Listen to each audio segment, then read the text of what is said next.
The Adventures of Tom Sawyer. Chapter 28. The Old Man Reports. Hope begins to weaken. The next day was Sunday. In the very early morning, Huck called gently at the old man's door. "Please, let me come in. It's only Huck Finn." "That name will open this door night or day, boy." These were strange words to the boy's ears. He could not remember hearing any so kind and pleasant before. The door was quickly opened, and he entered. "Now, boy, I hope that you're hungry, 'cause as soon as the sun comes up, we'll have something hot to eat. We hoped that you would come here again last night." "When I heard the guns, I ran. I ran for 3 miles. I came now because I want to know what happened. I came before daylight because I do not want to meet those men, living or dead." "They are not dead, boy. We are sorry for that. They heard us coming, and they ran. And then we went down to the village to get help. Men have gone to watch at the river. More men will hunt through the forest today. My sons will join them. I wish we had seen those 2 men. Could you see them in the dark?" "I can tell you about them. One is a man that you have seen in the village. He has long white hair, and he can't hear and he can't talk." Then he told about the other man's face and clothes. When his sons had gone, Mr. Jones asked Huck why he had followed the men up the hill. Huck told, after much thought, that one man was Indian Joe. But he did not tell about the box of money. Soon people began coming to the house, and Huck went where they could not see him. Mrs. Douglas was among the first to come. She came to thank Mr. Jones for saving her from being hurt by the men. "You should not thank me," he said. "There's another person who did more to help you, but he does not want thanks." All the people in the village went to church early that day. They wanted to talk about the 2 bad men. The 2 men had not been found, and nothing had been learned about where they had gone. Leaving the church, Mrs. Thatcher walked behind Mrs. Harper. She said, "Is my Becky going to sleep all day?" "Your Becky?" "Yes, she stayed with you last night, I believe."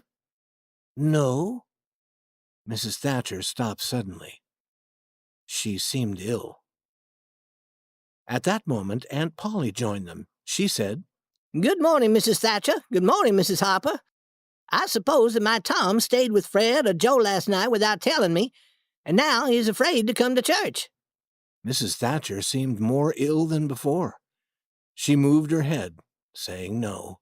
"He did not stay with us," said Mrs. Harper. Her face showed surprise and a little fear. Aunt Polly also showed fear. "Joe Harper," she said, "have you seen my Tom this morning?" "No." "When did you see him last?"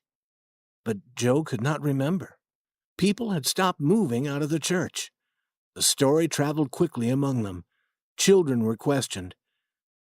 No child could remember seeing Becky and Tom on the returning riverboat. It was dark then. No person had thought of counting the group. A young man now said that Tom and Becky might be lost in the cave. Mrs. Thatcher closed her eyes tightly. Aunt Polly began to weep.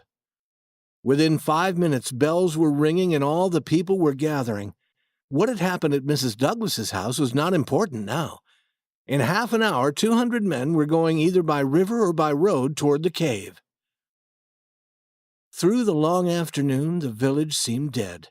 Many women went to visit Aunt Polly and Mrs. Thatcher.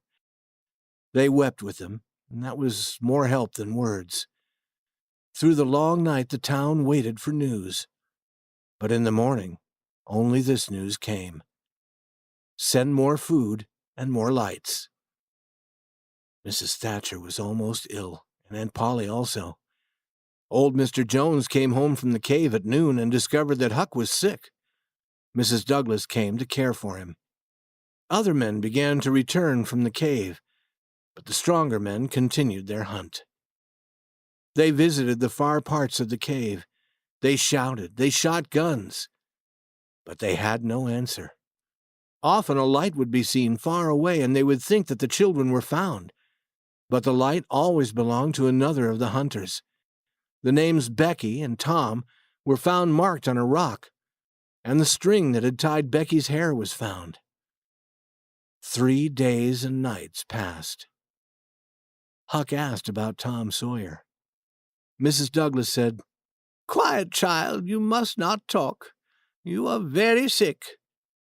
She began to weep.